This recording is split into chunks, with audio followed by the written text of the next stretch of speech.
Estamos en comunicación con la doctora Silvia González Ayala para conversar con ella en relación a la situación del COVID-19 en la Argentina, en nuestra región. Buenas noches, Silvia. Ricardo Carugati y Sandra Di Luca la saludamos.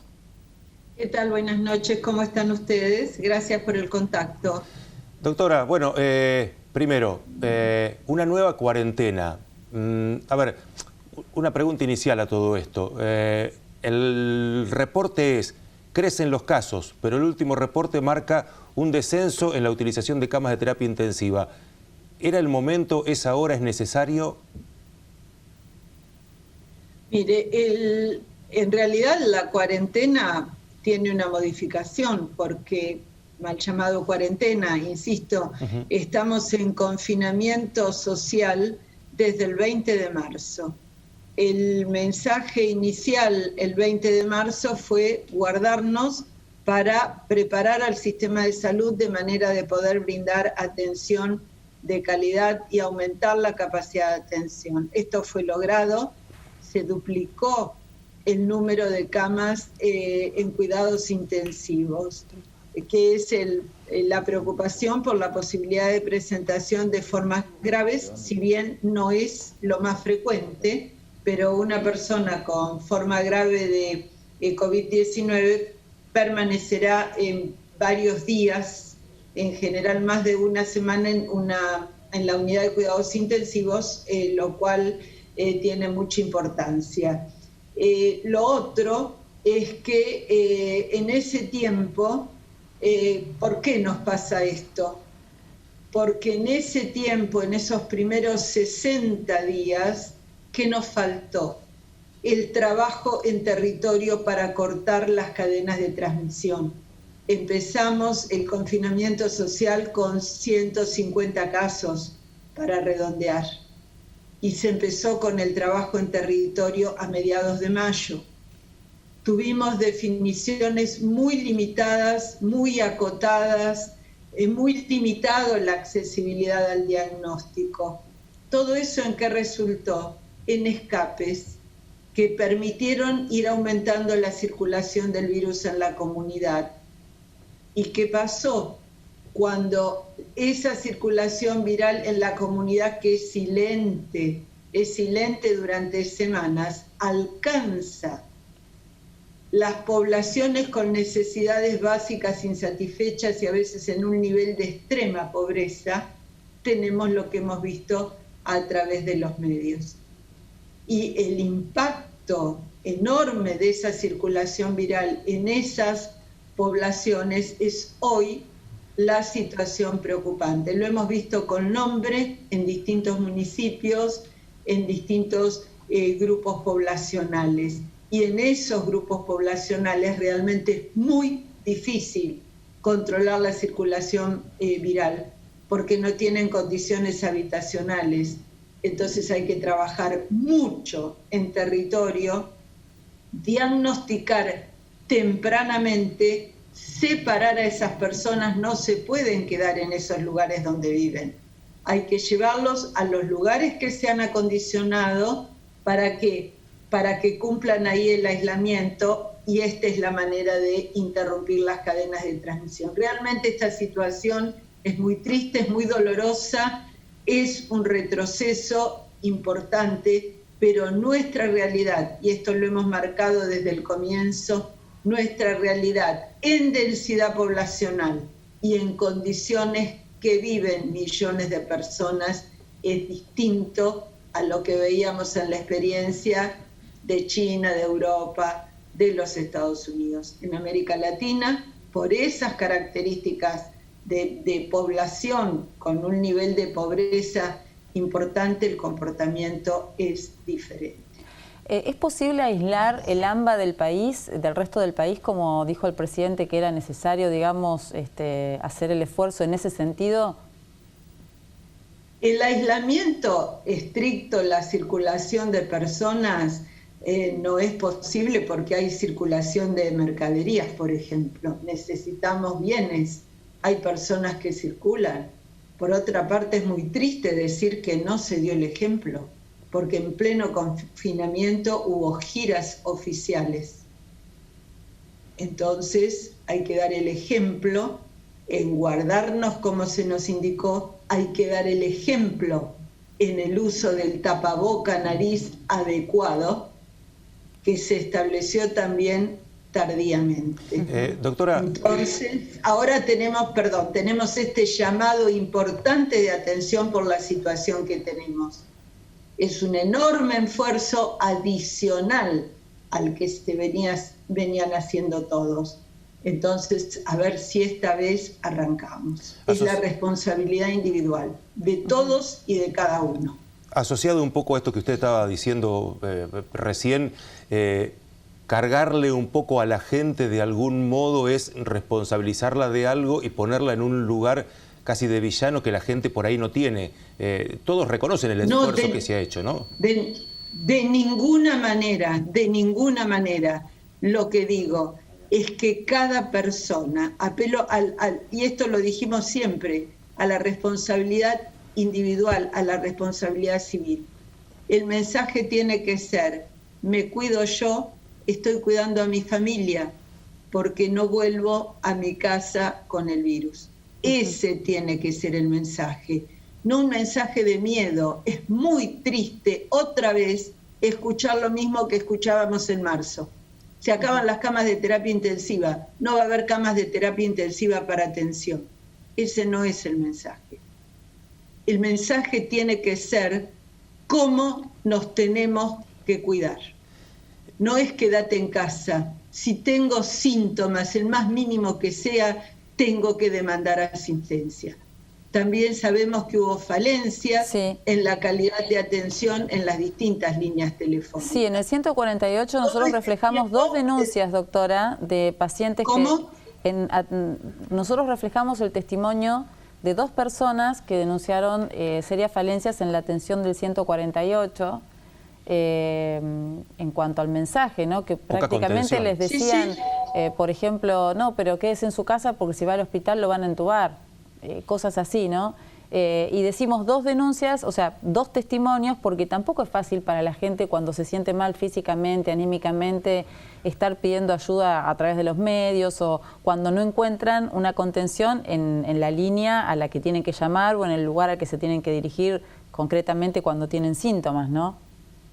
Sí, eso lo sabemos, por eso remarco que en este tiempo hay muchas cosas que se tendrían que haber mejorado. Claro. Ahora es imprescindible por la situación a que hemos llegado con el impacto de la circulación viral precisamente en esas poblaciones que eran las que más teníamos que proteger, porque no tienen condiciones habitacionales, viven muchas personas de diferentes edades en una misma habitación, no tienen agua para lavarse las manos.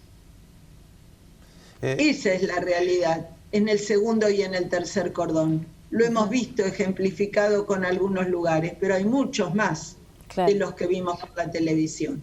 Doctora, le pregunto algo desde la absoluta ignorancia científica que uno puede llegar a tener.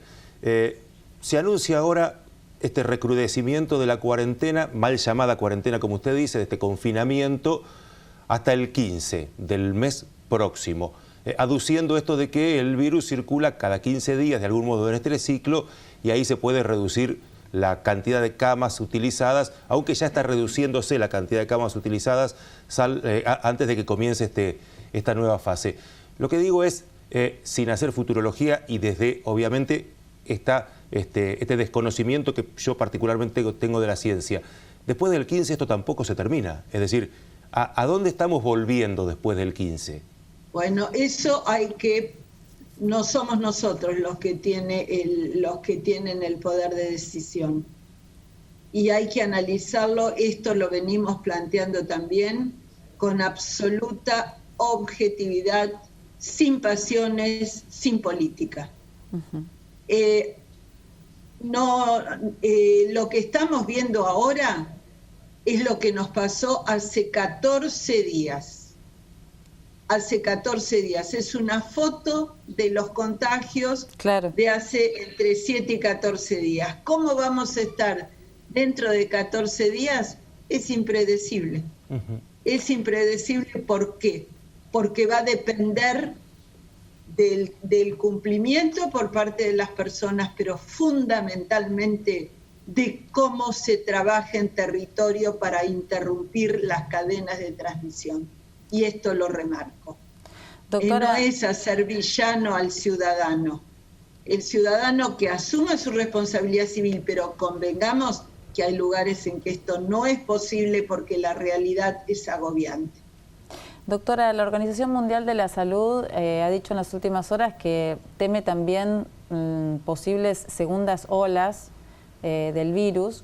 Esto todavía, digamos, sigue siendo un signo de pregunta, ¿no?, para los científicos. Sigue siendo un signo de pregunta, es una posibilidad, porque desde que esto comenzó, sabemos que para que haya inmunidad en la comunidad que proteja a los vulnerables, se necesita entre el 50 y el 70% de las personas que se hayan infectado y que tengan defensas. Eso no ha ocurrido. Por eso se plantea, y por eso la enorme preocupación en el hemisferio norte para la próxima temporada de otoño-invierno. Claro. Estas nuevas presentaciones de casos que ha habido, por ejemplo, en China, es muy claro que hubo, no es rebrote, hubo reintroducción. El virus identificado a partir de los casos en el principal mercado de la ciudad de Beijing es un virus de origen europeo. Los virus se pueden identificar. No es el virus original de la ciudad de Wuhan, claro, el que circuló en China. Este es un virus europeo. Entonces esto también es un llamado de atención cuando se abre la circulación.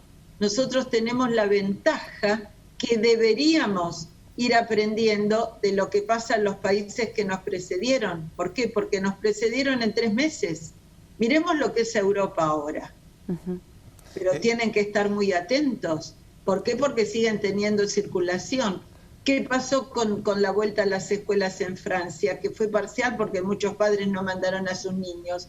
Hubo casos en los niños, pero se demostró que no se infectaron en la escuela, que claro, era circulación comunitaria. Bueno, y es un tema entonces, también... cuando se transmiten los datos, hay que ser muy, muy cuidadosos y brindar la información completa. Y todavía nos falta información, más allá de los casos puntuales, pero de un análisis más pormenorizado, ¿no?, de los casos. Hay muchos más chicos quizás de los que se esperaban, más menores de 17 años, y eso da cuenta también quizás de, entre comillas, algunos descuidos, porque se hizo demasiado hincapié en la importancia de cuidar a los mayores, ¿no? Y bueno, esto es algo sobre lo que tenemos que ir aprendiendo seguramente. No es descuido, Sandra, esto lo planteamos en la primera reunión. Las condiciones habitacionales en Argentina, con ese 40-50% de pobreza que tenemos, que no está asumido, son diferentes de las de Europa, de las de China y las de Estados Unidos. No me refería justamente a los sectores más vulnerables. Lo que incide es la condición habitacional. No es el chico el que contagia al adulto, claro, es el adulto el que contagia al chico. Exacto. Y entonces, como en la familia hay 3, 4, 5 chicos, se enferman los chicos a punto de partir el adulto. Eso es lo que explica la cantidad de chicos que tenemos confirmados con COVID. Esto es una situación nueva, es un fenómeno de América Latina. Sí, que tiene que ver con las condiciones sociales y económicas, tal cual.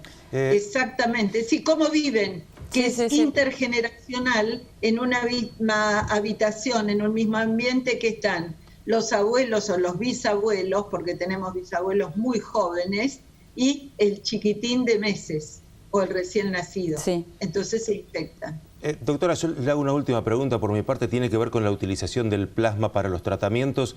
Hoy por la mañana se puso mucho de ejemplo en los últimos días la recuperación del intendente Martín Insaurralde a través del tratamiento con plasma, pero escuché científicos que decían que no era solamente el plasma, que el plasma era un componente más de todo un combo de tratamientos médicos que hicieron que pudiese salir de esa situación. ¿Esto es así? ¿El plasma es el superhéroe de la pandemia o es un complemento más?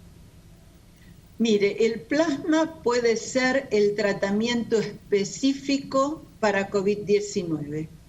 Y ya los colegas chinos comenzaron a utilizar el plasma de convalecientes, está publicado, también lo han utilizado en los países de Europa y en los Estados Unidos. El tratamiento biológico puede ser el tratamiento específico para COVID-19, así como lo tenemos para la fiebre hemorrágica argentina, que hay vasta experiencia en nuestro país. Fiebre hemorrágica es una enfermedad huérfana, COVID-19 es una enfermedad que está causando pandemia. Son situaciones diferentes. Es evidente que a una persona que esté internada con una forma moderada o grave de COVID-19 no es lo único que recibe el plasma. Claro. Recibe todo el tratamiento sintomático y de sostén que necesita acorde a su situación. El plasma es una cosa más específica, esa es la idea, para tratar directamente al agente causal. En nuestro país hay 2 estudios que se están realizando con plasma. Uno es el dirigido por el doctor Fernando Pollack, que es un protocolo de investigación. Esto quiere decir que se trabaja de la misma manera con todas las personas, es ciego. El profesional actuante no sabe si está administrando plasma o si está administrando algo que no es plasma y que llamamos placebo, para poder tener resultados de eficacia y de seguridad. Ese es un protocolo de investigación que está en desarrollo. Hay un uso, otra situación, que es el uso compasivo del plasma de convaleciente, que es el que se hace a través del Ministerio de Salud de la provincia de Buenos Aires, y es la situación tan publicitada en la que estuvo el intendente de Lomas del Zamora. Claro. Son situaciones distintas. También va a comenzar en julio un estudio con la producción también con tratamiento biológico, pero los anticuerpos producidos en ganado equino, lo que se llama sueros heterólogos. Sueros heterólogos también, en este caso es para COVID-19, pero hay vasta experiencia en la eficacia de los sueros heterólogos para otras situaciones, por ejemplo, el tratamiento de la difteria, el tratamiento del botulismo. El tratamiento específico se hace con suero heterólogo, suero obtenido a partir de caballos inmunizados. Esa es otra ventana, otra posibilidad de un tratamiento biológico eficaz, habrá que demostrarlo. Pero son ventanas que se van abriendo, que personalmente considero que los resultados pueden ser mucho más rápidos y con eficacia que lo que se puede lograr y lo que se demora en el desarrollo de una droga específica antiviral para COVID-19, pese a que ya hay una que la ha licenciado Europa, que es el Remdesivir. Esa droga ya está licenciada para el uso en esta enfermedad por la Agencia de Medicamentos de la Unión Europea. Silvia, muy amable por este tiempo, muchísimas gracias. Cada entrevista es un aprendizaje, nos quedan un montón de preguntas, es así porque es muy vasto todo, pero seguimos en contacto, siempre una referencia para nosotros clave. Muchísimas gracias a ustedes y lo que necesiten es que pueda colaborar. Que tengan buenas noches. Gracias, Silvia. Muchas gracias, doctora, muy amable. Bueno, la doctora Silvia González Ayala es una de las consultas permanentes que intentamos hacer desde Somos Noticias por su especialidad y además, siempre nos dedica un tiempo, es muy amable a la hora de explicarnos todas estas cuestiones que tienen que ver con una pandemia que es una situación inédita para todos, ¿no? Y también para los investigadores.